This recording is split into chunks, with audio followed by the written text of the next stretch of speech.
पप्पू शिलाजीत को, जो कि ओयो में एक लड़की के साथ धमा चौकड़ी मचाने आया हुआ था। अब पहला राउंड होने के बाद पप्पू शिलाजीत को उसकी दूसरी गर्लफ्रेंड का कॉल आता है, जो कि अपने घर पर अपनी गीली बिल्ली के साथ उसके लिए तड़पी जा रही थी। अब क्योंकि पप्पू शिलाजीत को उसकी भी लेनी थी, इसलिए वो अपनी पहली गर्लफ्रेंड से कहता है कि जाने मन मेरी दादी का फोन है और वो बहुत ज्यादा बीमार है, इसलिए मुझे उनके पास जाना होगा। लेकिन दूसरी वाली के पास जाने से पहले वो पहली वाली के साथ एक बार फिर से धमा चौकड़ी मचाता है। अब सेकंड राउंड लेने के बाद ही पप्पू शिलाजीत उससे बोर हो चुका था, इसलिए वो अपनी बंदी से कहता है कि मैं अपनी दादी के पास जा रहा हूँ, और जाने से पहले वो अपनी बंदी के पर्स में से कुछ पैसे निकाल लेता है, जिसके बाद वो उन पैसों से दूसरी बंदी को बजाने के लिए निरोध खरीदता है।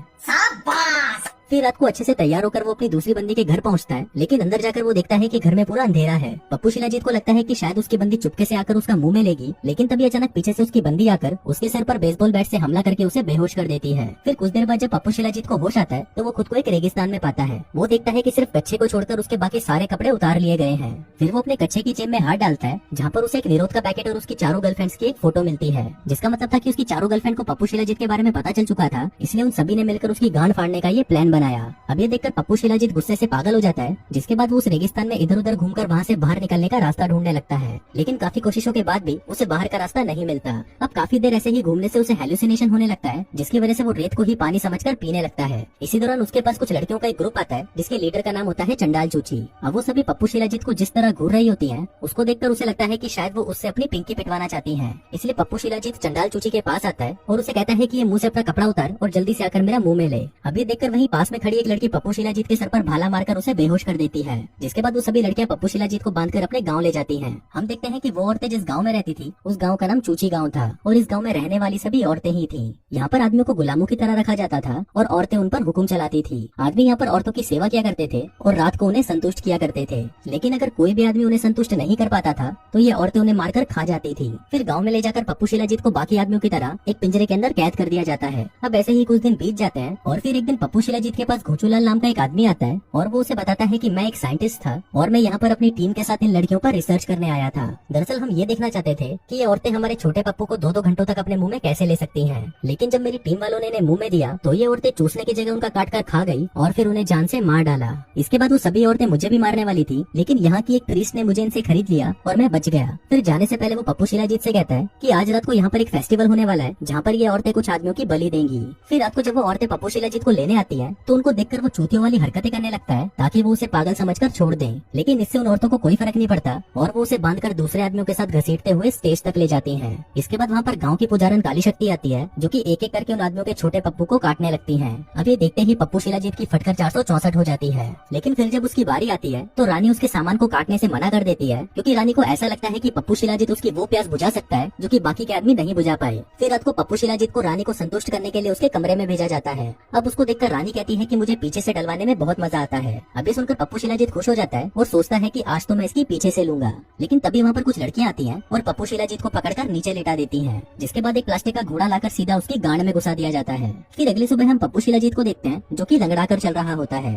अब उसकी ऐसी हालत देखकर घोचूलाल को उस पर तरस आ जाता है और वो उसे अपनी मालकिन के पास उसका फ्यूचर देखने के लिए ले जाता है। अब पप्पू शिलाजीत को देखकर वो औरत कहती है कि अगर तुम 3 महीने के अंदर महारानी को प्रेग्नेंट नहीं कर पाते तो तुम्हें जान से मार दिया जाएगा, लेकिन अगर तुम उसे प्रेग्नेंट कर देते हो तो भी तुम बचोगे नहीं, तुम्हें फिर भी जान से मार दिया जाएगा। अब बेचारे पप्पू शिलाजीत के पास कोई रास्ता नहीं बचा था, क्योंकि दोनों ही सिचुएशंस में उसकी मौत पक्की थी। फिर इसके बाद पप्पू शिलाजीत को पता चलता है कि इस गांव के आदमियों की हालत इतनी बुरी है कि कुछ सड़ी हुई सब्जियों के बदले उन आदमियों का सौदा कर दिया जाता है। अब आदमियों के साथ होने वाले ऐसे बर्ताव को देखकर पप्पू शिलाजीत घोचूलाल के साथ वहाँ से भागने का प्लान बनाता है। वो उसे कहता है कि अगर हमें यहाँ से निकलना है तो हमें कैसे भी करके इन औरतों का विश्वास जीतना होगा। अब अपना पप्पू शिलाजीत तो दिखने में काफी हैंडसम था, इसलिए उसे विश्वास था कि वो इस काम में जरूर सफल हो जाएंगे। वहीं दूसरी तरफ रानी की सेनापति आकर रानी से कहती है कि हमारे दुश्मन झाटू कबीले की सेना हमारी तरफ बढ़ती जा रही है। अभी सुनकर रानी उसे कहती है कि गांव के बॉर्डर पर सभी लड़कियों को तैनात कर दो और अगर दुश्मन कबीले में से कोई भी हमारे गांव में आता है तो उन सभी की झाटों में आग लगा दो। फिर रात को हम पप्पू शिलाजीत को देखते हैं जो कि महारानी को इम्प्रेस करने के लिए उसकी सेवा करने का नाटक करने लगता है। अब महारानी को उसकी सेवा से चरम सुख की प्राप्ति मिल रही थी, जिसका फायदा उठाते हुए वो महारानी से कहता है कि हमें अपने गाँव में एक ब्यूटी पार्लर खोलना चाहिए ताकि यहाँ की औरतें और भी ज्यादा सुंदर बन सकें।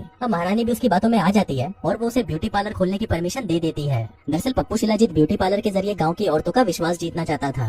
फिर अगले ही दिन पप्पू शिलाजीत और घोचूलाल मिलकर एक पुरानी सी बिल्डिंग को रेनोवेट करते हैं और उसे एक ब्यूटी पार्लर में बदल देते हैं। फिर कुछ देर बाद उनकी दुकान पर गाँव की सबसे बदसूरत लड़की आती है, लेकिन इसके बाद भी पप्पू शिलाजीत और घोचूलाल मिलकर उसका ऐसा मेकओवर करते हैं कि वो बदसूरत से एकदम खूबसूरत आइटम बन जाती है। अब उसकी खूबसूरती को देखते ही गांव की बाकी औरतें भी पागल हो जाती हैं और वो सभी पप्पू शिलाजीत के पास आकर उनको भी वैसा ही खूबसूरत बनाने को कहती हैं। अब धीरे धीरे हम देखते हैं कि पप्पू शिलाजीत गांव की लड़कियों के बीच पॉपुलर हो जाता है और जो पैसा वो उन लड़कियों से कमाता है वो सारा पैसा वो महारानी पर उड़ा देता है ताकि वो उसे इम्प्रेस कर सके। फिर एक दिन डिनर के दौरान वो महारानी से कहता है कि मैं आपको बहुत पसंद करता हूँ और मैं आपसे शादी करना चाहता हूँ, लेकिन महारानी उसकी बातों में नहीं आती और उसे कहती है कि मेरे से दूर रहो। वो कहती है कि तुम एक आदमी हो और तुम्हारी यहाँ पर कोई औकात नहीं है। इसी दौरान वहाँ पर एक औरत भागती हुई आती है और महारानी से कहती है कि ये बच्ची कुएं में गिर गई थी, हमने इसे बाहर निकाल तो लिया लेकिन ये होश में नहीं आ रही। अब ये देखकर पप्पू शिलाजीत जल्दी से उस बच्ची को पकड़कर उल्टा लटका देता है, जिससे उसका सारा पानी बाहर निकल जाता है और वो होश में आ जाती है। अब ये देखकर गाँव की औरतें बहुत खुश होती है और उसे इस गाँव का हीरो बना दिया जाता है। जिसके बाद अगले दिन हम देखते हैं कि पप्पू शिलाजीत को गाँव की औरतों से इज्जत मिलना शुरू हो जाती है और ऐसा पहली बार हो रहा था कि ये औरतें किसी आदमी को इतनी इज्जत दे रही थी। फिर एक दिन जब महारानी अपनी औरतों से बातें कर रही थी तभी वहाँ पर सेनापति आती है और महारानी से कहती है कि झाटू कबीले के लोग हमारे बहुत नजदीक पहुँच चुके हैं। अब ये सुनकर महारानी और बाकी के लोग मिलकर उस कबीले को रोकने के लिए बॉर्डर की तरफ निकल जाते हैं।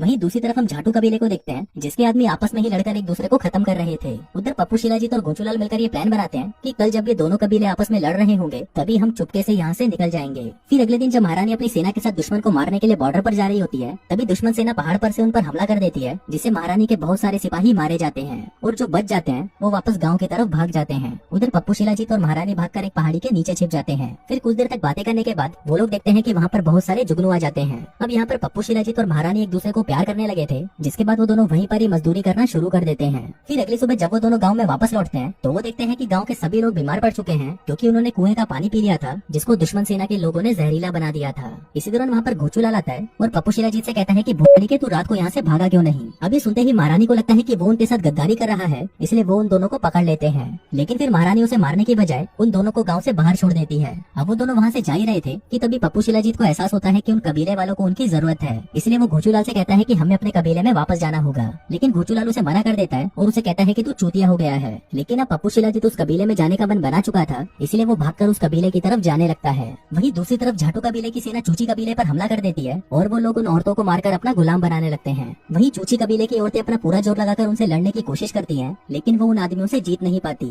अब वो सभी औरतें उन आदमियों के आगे हार मानने ही वाली थी कि तभी वहाँ पर सफेद घोड़े पर बैठकर पप्पू शिलाजीत आ जाता है, जिसके बाद वो झाटू कबीले के लीडर को लड़ाई के लिए चैलेंज करता है। अब वो लीडर भी उसका चैलेंज एक्सेप्ट कर लेता है, जिसके बाद वो दोनों लड़ाई करने लगते हैं। अब शुरू में तो पप्पू शिलाजीत कुत्ते की तरह मार खाता है, लेकिन फिर बाद में पप्पू शिलाजीत अपने पिछवाड़े का पूरा जोर लगाकर झाटू कबीले के लीडर को मार डालता है। फिर कुछ महीनों बाद हम देखते हैं कि चूची कबीले में सब कुछ ठीक हो चुका है और कुछ दिनों में उन लोगों को खबर मिलती है कि महारानी प्रेग्नेंट है और उनके पेट में जो बच्चा है वो पप्पू शिलाजीत का है। और जैसा कि उस पुजारन ने बताया था कि अगर उसने महारानी को प्रेग्नेंट कर दिया तब भी उसे जान से मार दिया जाएगा। इसके बाद हम देखते हैं कि पप्पू शिलाजीत को स्टेज पर लाया जाता है ताकि वो लोग वहाँ पर उसकी बलि दे सकें। और इसी के साथ ही ये कहानी यहीं खत्म हो जाती है।